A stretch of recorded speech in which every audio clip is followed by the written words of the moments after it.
Mañana en Casa TV, en esta oportunidad, nos vamos inmediatamente a la Universidad UNAPE, que conjuntamente con Iniciativas para República Dominicana ha creado un ciclo de conferencias sobre nuestro gran padre de la patria, Juan Pablo Duarte. Acompáñenme.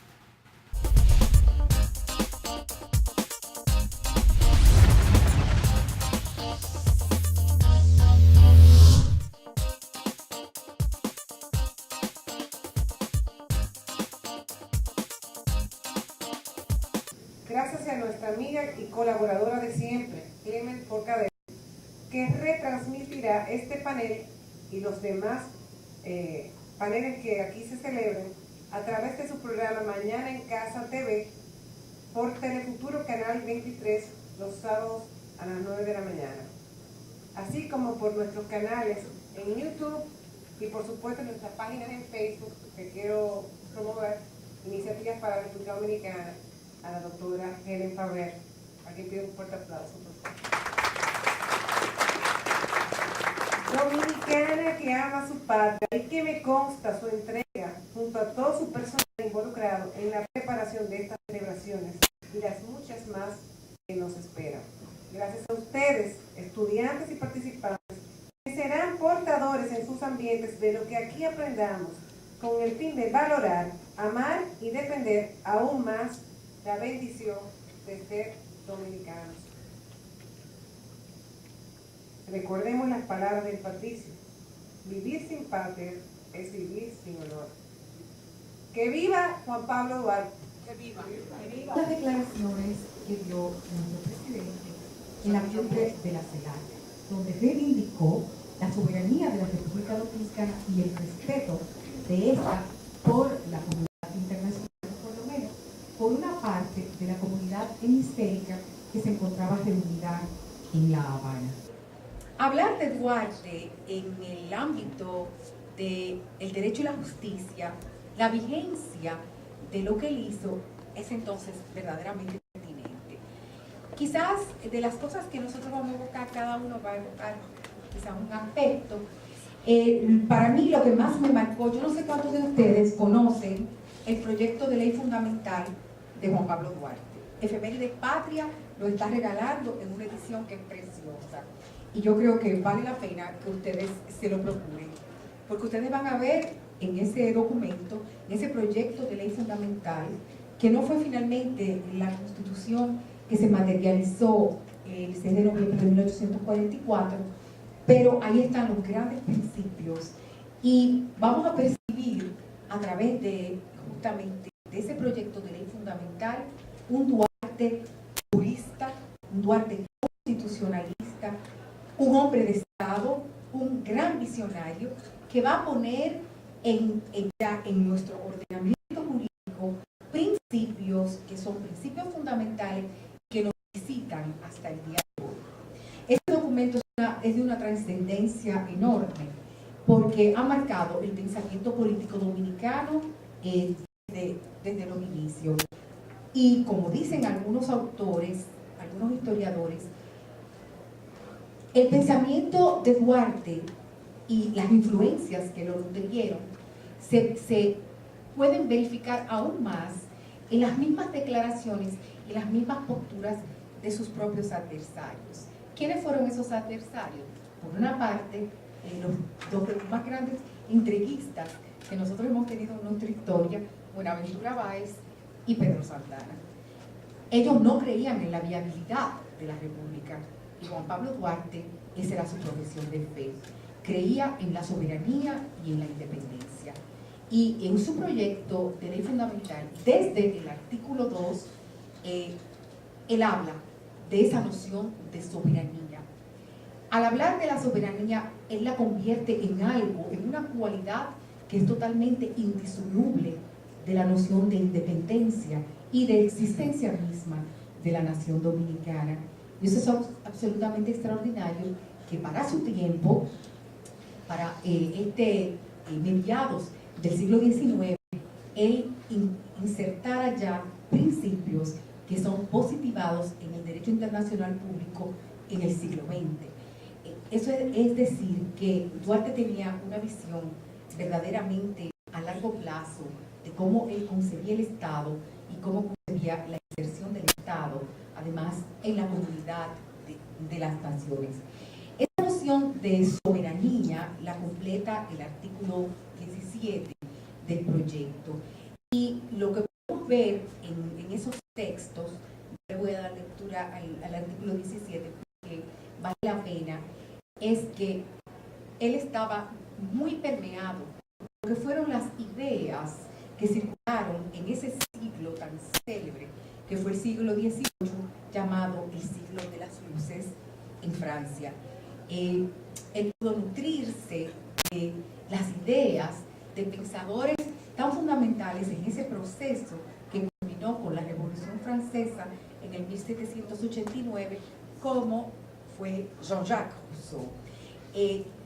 Duarte pone el énfasis en que la nación, la soberanía reside en la nación. Eso está en ese documento tan trascendente que es su proyecto de ley fundamental. Y esa fue una de las ideas de Jean-Jacques Rousseau cuando redacta su muy célebre obra que ha realmente atravesado los tiempos, que es el contrato social, lo de la soberanía nacional. Después, ese concepto, por supuesto, va a evolucionar, pero Juan Pablo Duarte lo plasma en el proyecto de ley fundamental como algo vital, algo por lo que vale la pena luchar, algo que constituye verdaderamente el alma de esa sociedad y de su independencia y de su libertad. Entonces, algunos historiadores y algunos analistas, comentaristas de la obra de Duarte, pero sobre todo del pensamiento político dominicano de la Primera República, estiman también que él se había insertado como pensador en esa corriente romántica del nacionalismo. Romántica porque es idealista, pero no idealista en el vacío, sino con cosas muy concretas. Y con el nacionalismo porque Duarte fue contemporáneo de Mazzini, quien es el verdadero prácticamente autor del nacionalismo como tal, y que ve en la nacionalidad la concretización de los sueños finalmente de una nación. Es Mazzini que introduce finalmente en el pensamiento jurídico occidental y en las familias de derecho que vienen de la rama romano-germánica, la noción de nacionalidad como elemento determinante para calificar un cierto número de atributos que tiene la persona humana.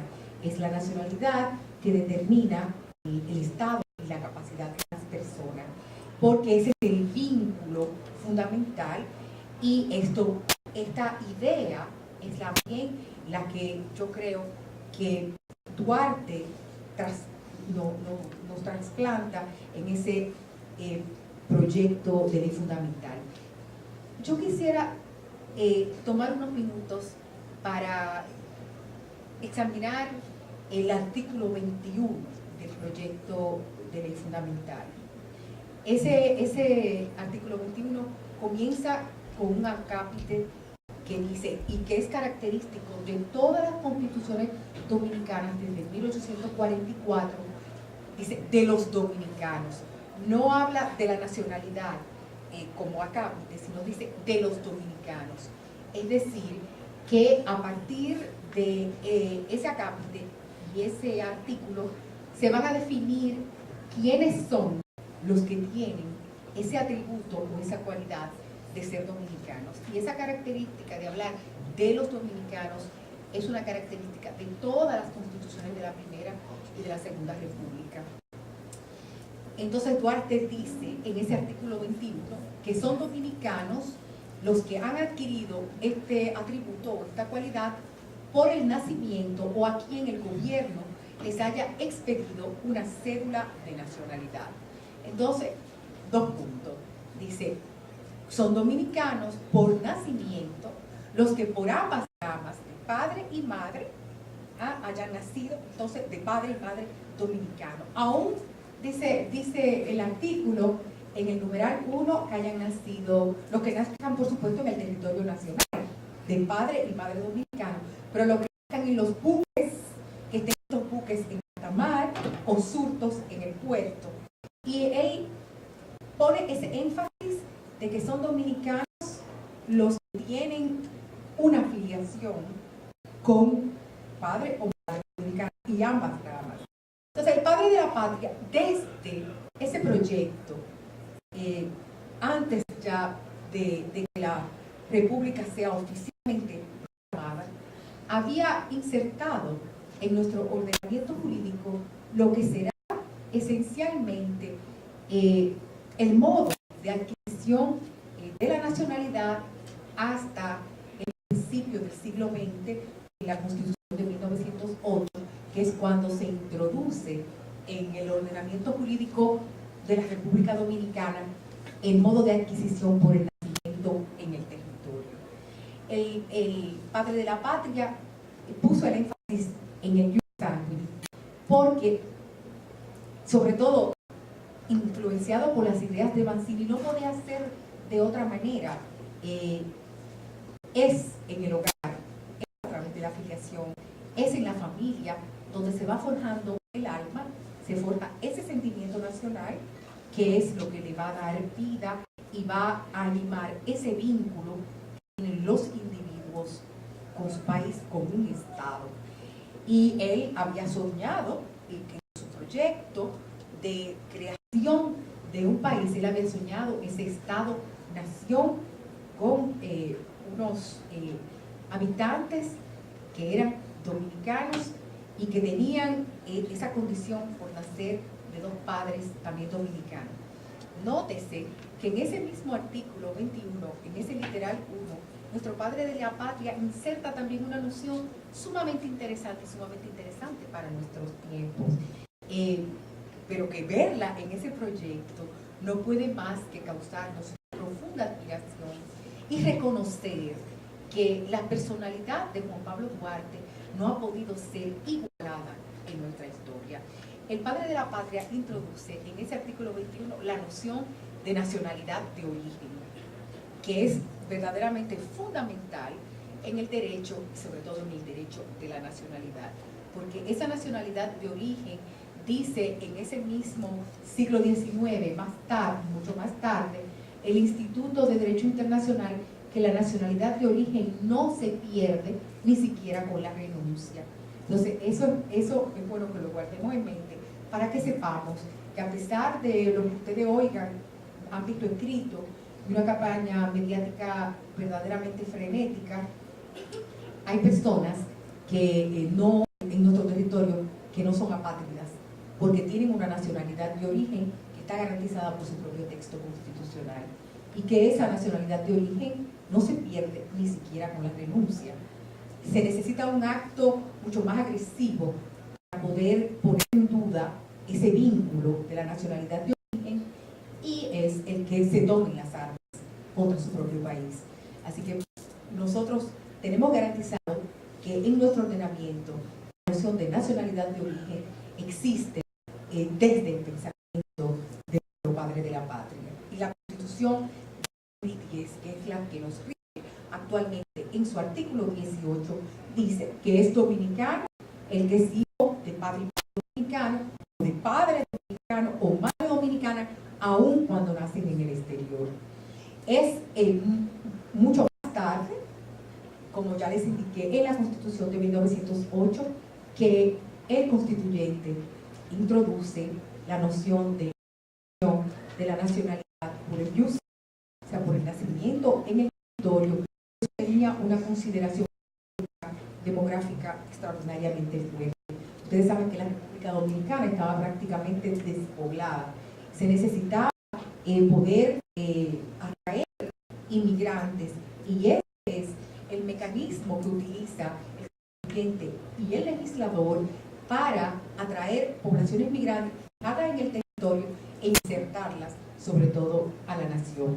Cuando ese hecho cesa, de que ya la población ha adquirido la consistencia necesaria, el legislador y el constituyente son absolutamente libres de sacar ese mecanismo o condicionarlo de tal manera que no sea una adquisición automática de la nacionalidad por el nacimiento en el territorio.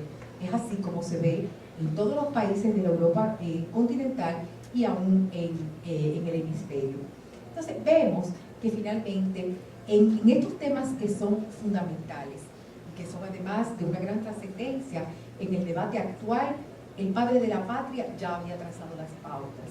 Él había visto 200 años más allá lo que podía ser la evolución y nos dejó la piedra angular sobre la que debían edificarse nuestras instituciones y sobre todo el ordenamiento jurídico y los desarrollos de ese ordenamiento jurídico para preservar eso que para él es tan importante desde el artículo 2, que es la existencia de la nación dominicana. Mis compañeros irán completando con otros aspectos sobre la justicia, el juez natural, la especialidad de las jurisdicciones, todo un festival verdaderamente de pensamiento extraordinario de nuestro patricio. Muchas gracias.